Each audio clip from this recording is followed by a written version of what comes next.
Good evening, everybody, and welcome to the Metal Magdalene with Jet, our Swarmfest pre-show broadcast. This is our second year with Swarmfest, and this year we are again playing you music from the fest and having a few of the bands on. And right now we have with us John McEntee of this year's headliners, the legendary Incantation. Welcome to the show, John. Hey, what's up? Good to be on, for sure. So, John, give people a little bit of the history behind Incantation. Well, I mean, history's pretty long, but I mean, the gist of it is that we just been kind of playing our own style of death metal. It was kind of like, from the beginning, we just wanted to do things our way, kind of do it. I guess we were kind of stubborn bastards where we said we're going to do it this way and screw everybody else if they don't like it. And the fact that people ended up digging it was just something totally unexpected. And, you know, now we're here, 27 years later, and people are still liking what we do. Probably people like it probably more now than they did at the time when we were even just starting a band and stuff. It's crazy.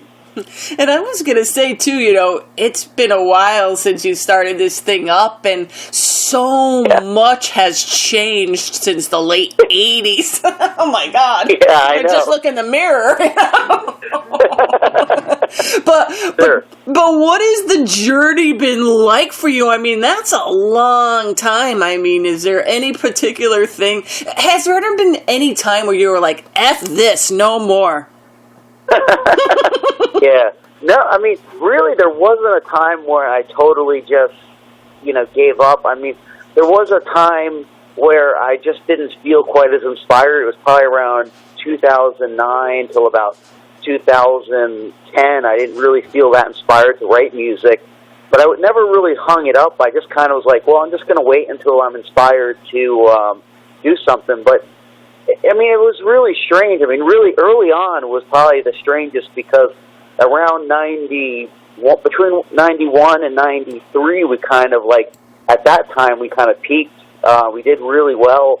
That was the first time we were doing really well as a band. And it was just kind of strange because around 94, black metal started getting popular, and it seemed like, we realized that our fan base just diminished. It seemed like a lot of it. It was a hard thing for us to kind of realize that, not everybody that was a fan of ours at the time was in it for the long haul, and it was just kind of a weird vibe as far as, we just felt, I guess, abandoned or something like that. So that was a really tough time for us. But after we kind of realized that, we're just doing it for ourselves anyway, so, there's going to be times when people like it more and other times where maybe the band's not quite as popular, but as long as we're happy doing it, that's what's most important. And that's what kind of kept us going throughout the years, is because even if, we like I said, it was a lower time in our career, but we were still having a good time writing music, and,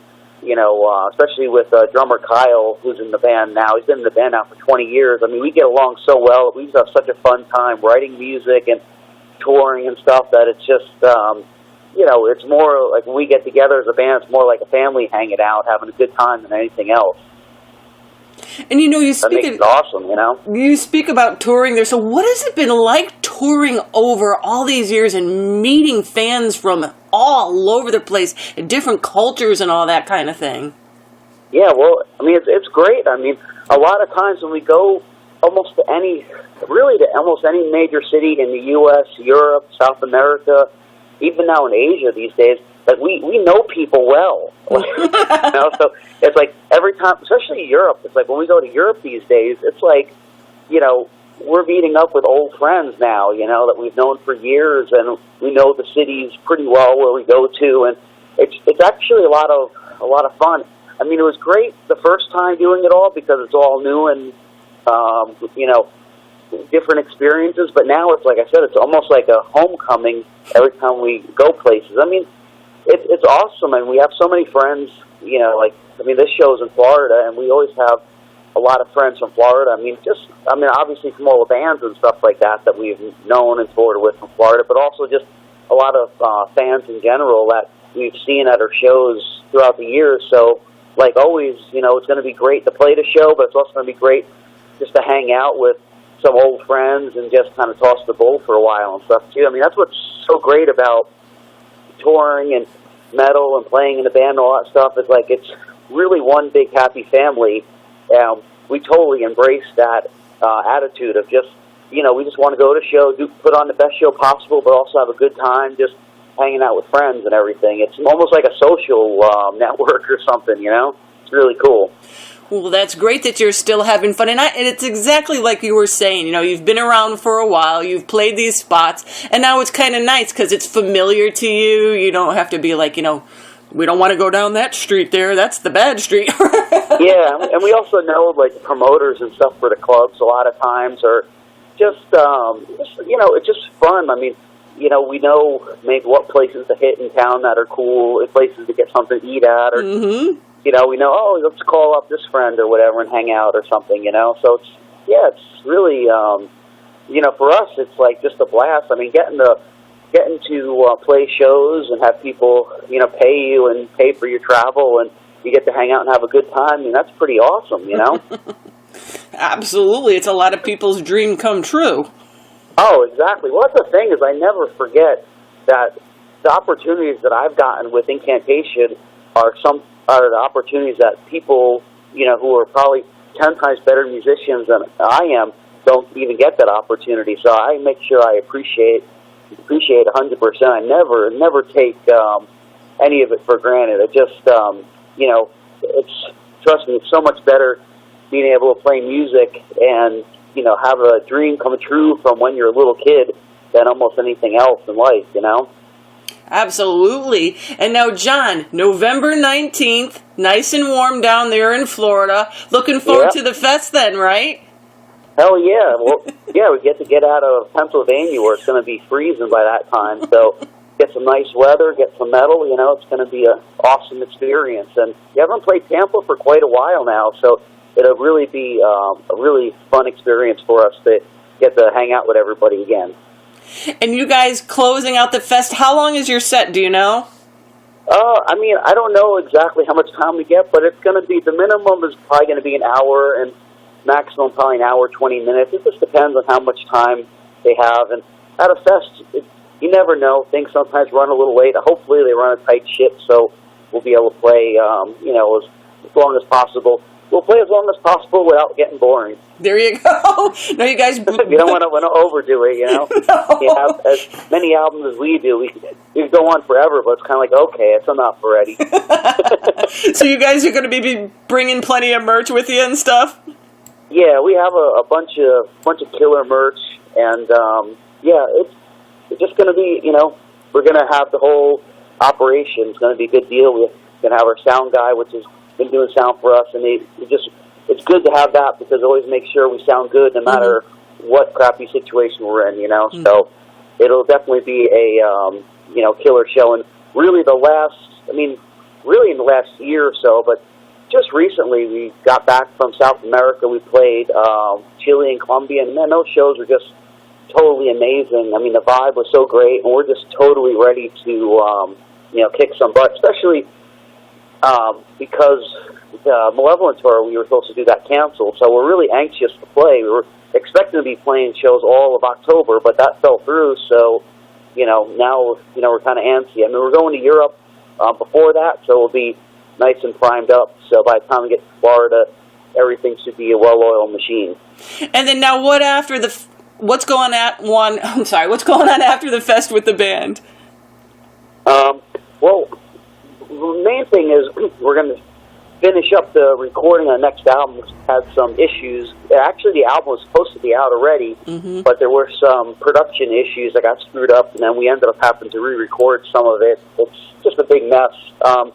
But so we're finishing that up. And besides that, we have, as far as I know, we have a fest that we're playing in California. So another hot climate place we're going to in the wintertime, and that's in December. And then I know we're working on doing a couple of shows like in Texas, and I think we have Asia in the works too for a couple of shows, like Southeast Asia for the wintertime. So we're just trying to get to as many warm places as possible in the wintertime. We live and learn on that one. Yeah. Yeah, we're not going to try to play Alaska in December or January. You know. That's probably a good idea. So John, thanks for coming. I mean, we're excited to hear that you guys are writing a new album. I was going to ask you about that too. What could you tell us about it? Anything? Well, I mean, the problem is that I can't really say too much about it just because it's been in the works for a while. I mean, we're really happy with it, but honestly, we are quite frustrated with some of the production issues. We kind of went over time with recording it. We missed our window to get it produced by Dan Swano, who does the last couple albums. And so that got delayed. But then after he finally did get to it, we realized that there were some other issues in the recording that needed to be fixed that we didn't know nothing about, that our engineer kind of screwed up a little bit on. So we've been kind of going back and forth, so it's been really frustrating for us. Just can't wait to get it out. It's, we really like the material a lot, and it's really going to be our first album in quite a while. It's going to have a lot more lead work than the last couple albums, too, which we're really excited about, because in the band, after Alex, our former guitar player, left, we got Sonny Lombardozzi, who used to be in the band in like the 2000s era, something like that. He's back in the band, and it's kind of cool because we're able to kind of get more of a vicious, old school lead style again, because the last couple of albums, we had some leads on them, but not really that much, because I know for myself, I was mostly concentrating on vocals and guitar since I switched to vocals. It's like the last thing I want to deal with on top of vocals and guitar is worrying about leads on top of it. It's just too much. But we have a killer lead guitar player. He really did some really killer pissed off leads. It's a lot of fun. I'm really excited about it. So good, then we're really looking forward to that. And John, thanks for taking the time out to come on the show with us to tell us a little bit about what's going on with the band and have fun in sunny Florida at the Brass Mug at the show. Yeah, it'll be awesome. I think, I'm not sure, but I think the Brass Mug is a different place than it used to be. To play the old Brass Mug. And I've heard that, I don't know if it moved or they rebuilt it or something, so I'm really excited to check it out again. And I guess Heather probably still runs it, so it'll be cool to see Heather again. And, yeah, we're definitely looking forward to it. We're looking forward to kicking some of Florida metalheads' asses, for sure. Well, thanks so much for being on the show with us tonight, John. Yeah, thank you. I totally appreciate it. Hella killer cool.